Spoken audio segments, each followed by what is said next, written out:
이순신 장군의 한산도 대첩을 그린 영화 한산이 500만 관객을 모으며 흥행을 이어가고 있습니다. 이 영화로 이순신 장군의 리더십이 다시 조명을 받고 있는데요. 이순신 장군의 리더십이 왜 주목을 받고 있는 것인지 김헌식 문화평론가와 짚어보겠습니다. 어서 오십시오. 네, 안녕하십니까. 안녕하십니까. 네, 명량 대첩에 이어서 이번엔 한산도 대첩입니다. 네. 생각을 해보면 이순신 장군에 관한 영화나 책, 이야기가 참 많았던 것 같은데 늘 챙겨봤던 것 같습니다. 이순신 장군 한 문장으로 정의를 한다면 좀 어떻게 정의를 할 수가 있을까요? 그냥 인동초 같은 인물이었다고 생각을 합니다. 그래서 겨울을 이겨내는 제 꽃이 바로 인동초인데요. 그만큼 고생을 많이 했음에도 불구하고 소신과 원칙을 지켜서 마침내 위기에서 나라를 구했던 인물이라고 볼 수가 있겠습니다. 네.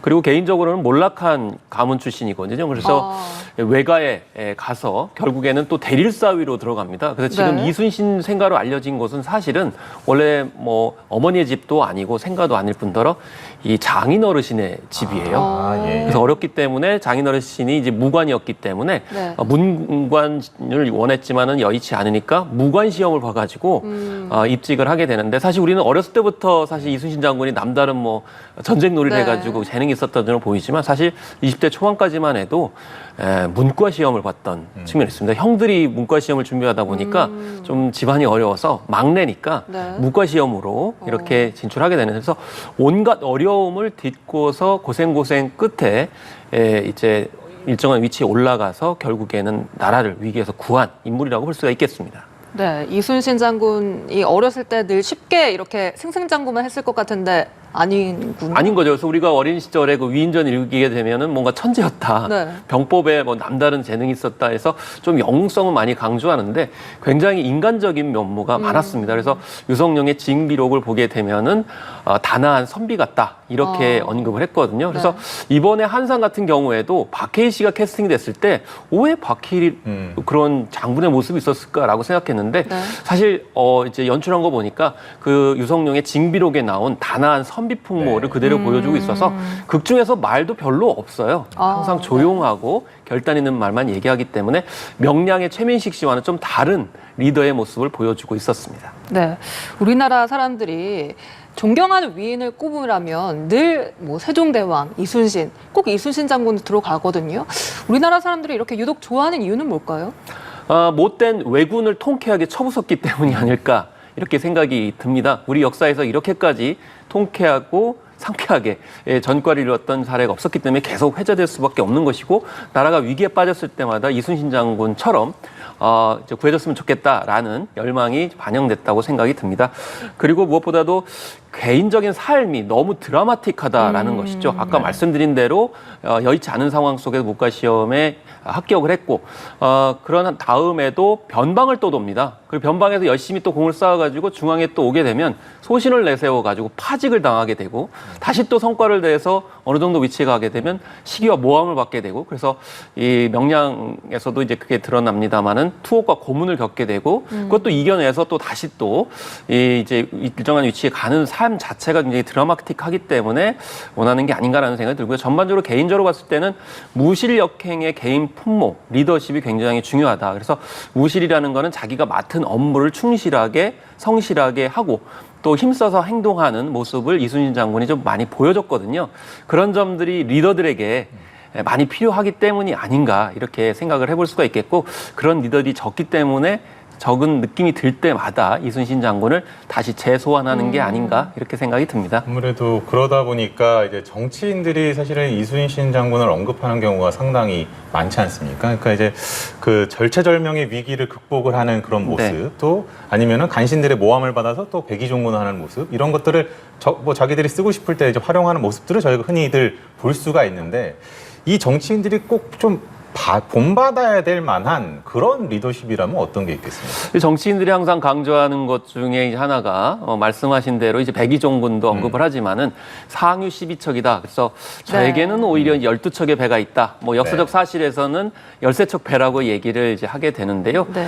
무엇보다도 사실 이 청빈한 삶이 굉장히 중요하다고 저는 생각을 합니다. 그래서 이순신 장군이 원래 이제 훈련원에 근무했을 때 권력자가 와서 자기의 딸을 줄 테니 나의 사위가 되라 이렇게 얘기하니까 이순신 장군이 뭐라고 그러냐면 나는 권력자에 영합할 뜻이 없다 이렇게 얘기를 하거든요.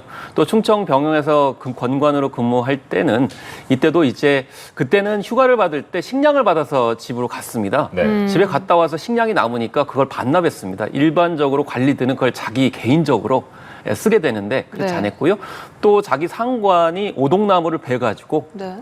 또 가야금을 만들어라, 검은고를 만들어라 이렇게 하니까 그건 나라의 재산이기 때문에 건드리면 안 된다 그래가지고 나중에 보복을 당해서 네. 파직을 당하거든요. 그리고 또 자기 상관이 또 자꾸만 밤에 어디를 데려가요. 알고 봤더니 자기 친구한테 네. 데려가서 뭔가 좀 청탁을 하려고 하니까 그때마다 사또 어디로 가십니까? 라고 되물어가지고 결국에는 청탁을 이제 하지 않았다. 그래서 지금 현재 이제 청탁이라든지 또 부정부패 문제가 또 부각이 되고 있는 그런 상황인데 그런 점에서 좀 귀감이 된다. 그래서 이 솔선수범하는 리더십이 굉장히 저는 중요하다고 봅니다. 그래서 명량에서도 다른 리더들은 섣불리 나서지 않았는데 네. 몇 척 그렇죠. 되지 않는 배 가지고 직접 나서가지고 항전하면서 격리하니까 나중에는 부하들이라든지 제장들도 참여를 해가지고 결국 승리를 이끌었지 않습니까? 그래서 솔선수범, 자기 헌신하는 그런 리더십을 국민들이 원하기 때문에 이런 점을 좀 정치인들이 참여해야 되는데 자칫 섣불리 이순신과 비교를 하면 역풍을 당하기 때문에 그러니까요. 자칫하면 이제 숟가락 왜 놓느냐 이렇게 할 수 있기 때문에 항상 네. 조심하셔야 됩니다. 왜냐하면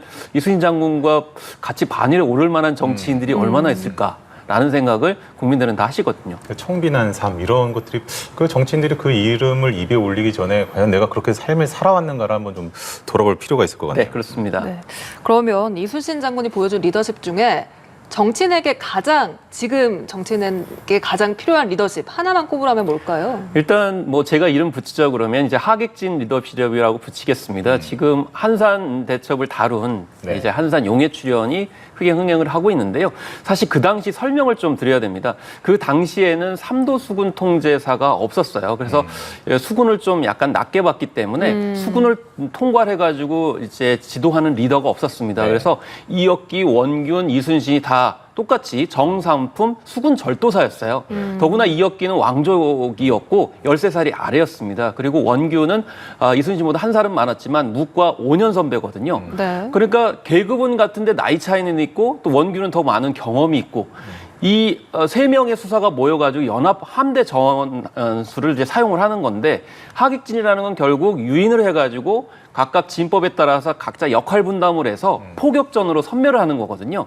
그러려면 굉장히 유기적으로 잘 융합이 돼야 됩니다. 네. 근데 그걸 이순신 장군이 이끌어내서 이 적을 섬멸했기 때문에 과연 지금 정치가 따로따로 지금 분열되고 있고 이제 갈등 상황인데 그걸 통합할 수 있는 리더십을 발휘해서 지금 여러 가지로 상황이 어렵지 않습니까?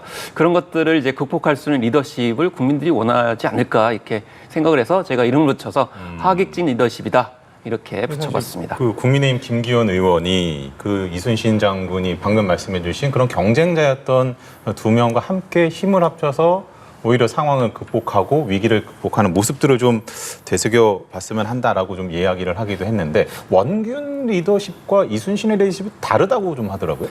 네, 그렇습니다. 물론 이제 정답은 없을 수는 있습니다. 왜냐하면 리더십이라는 거는 이제 상황과 때에 따라서 이제 다른 측면이 있을 수 있다고 이제 생각이 드는데요. 네. 사실 원균도 맹장이고 또 공을 많이 세웠던 인물입니다.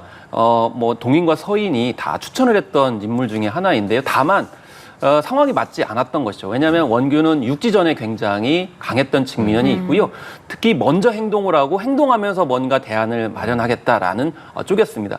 그렇지만 이순신 장군 같은 경우는 먼저 분석하고 치밀하게 대비를 하고 이 적을 알고서 나를 이제 거기에 적용을 해야 된다라고 했기 때문에 리더십 차이가 굉장히 큰 거죠. 그리고 이순신 장군 지휘법이 다른이었고 네네. 이 해상에서 지휘법을 치밀하게 하려면은 역할 분담과 협력이 굉장히 중요했다. 그래서 굉장히 앞서서 맹장으로 이제 돌진하는 스타일의 원균 리더십과 굉장히 치밀하게 지휘법을 활용하는 분석적인 리더십이 잘 융화되면 좋은데 이게 반목을 이제 하면 이제 걷잡을 수 없이 문제가 생기는 좀 아쉬움이 있던 거죠. 그래서 더 좋다 그러면 원균이 좀 더 많이 협력을 했다 그러면 나중에 7천량 해전에서 원균이 이끄는 1만 우리 수군이 이제 전멸하지 않는 상황이 벌어졌고 그러면은 노량해전에서도 이기지 않았을까 이런 좀 아쉬움이 있어서 결국 상호 보완하고 협력하는 리더십이 얼마나 중요한지를 이 두 사람을 통해서도 알 수가 있습니다. 그러면 짧게 여쭤볼게. 나를 따르라 이게 이순신 장군이 그런 얘기가 아닌가 보죠. 나를 따르라는 그 노량에서 뭐 그렇게 했다고 하는데요. 그때도 뭐 이제 1인이 이제 앞서서 한다기보다는 자기가 먼저 헌신을 하겠다는 뜻이 강했었고 그 말은 좀 약간 가슴이 아픈 측면이 있습니다. 왜냐하면 이 노량해전에서는 아직 죄가 없어진 상황이 아니었어요. 그렇기 때문에 이겨도 분명히 자기는 죄를 받을 수 있고 그때 당시 맥락상으로 봤을 때 시기와 질투가 굉장히 심했기 때문에 최대한 이제 자기를 헌신하는 모습을 보여주려고 했는데 사실 모르겠습니다. 노량 마지막 편에서는 어떤 모습이 보일지는 모르지만 아마 자살이었느냐, 자기가 노출을 해가지고 위험에 일부러 처했느냐, 아니면 최선을 다했느냐 여기에 관련돼서 궁금증을 좀 해소하는 형식으로 그 리더십을 보여줄 가능성이 높아 보입니다. 네, 실제로 노량에 또 이순신 배우 역할을 맡은 배우는 또 다른 배우잖아요. 그렇습니다. 김윤석 배우가 했습니다. 그래서 명량에서는 이제 최민식 씨가 있고 한산에서는 이제 박해희 씨가 했는데 김윤석 씨 같은 경우에는 또 어떤 리더십을 보여줄지 참 굉장히 의문이긴 한데요. 어쨌든 이렇게까지 다양한 캐릭터를 통해서 이순신을 조명한다는 것은 그만큼 이 시대에도 큰 의미가 있기 때문이 아닌가 싶어서 끝까지 좀 지켜봐야 되겠습니다. 네, 알겠습니다. 지금까지 김원식 대중문화평론가와 이야기 나눠봤습니다. 오늘 말씀 고맙습니다. 수고하셨습니다.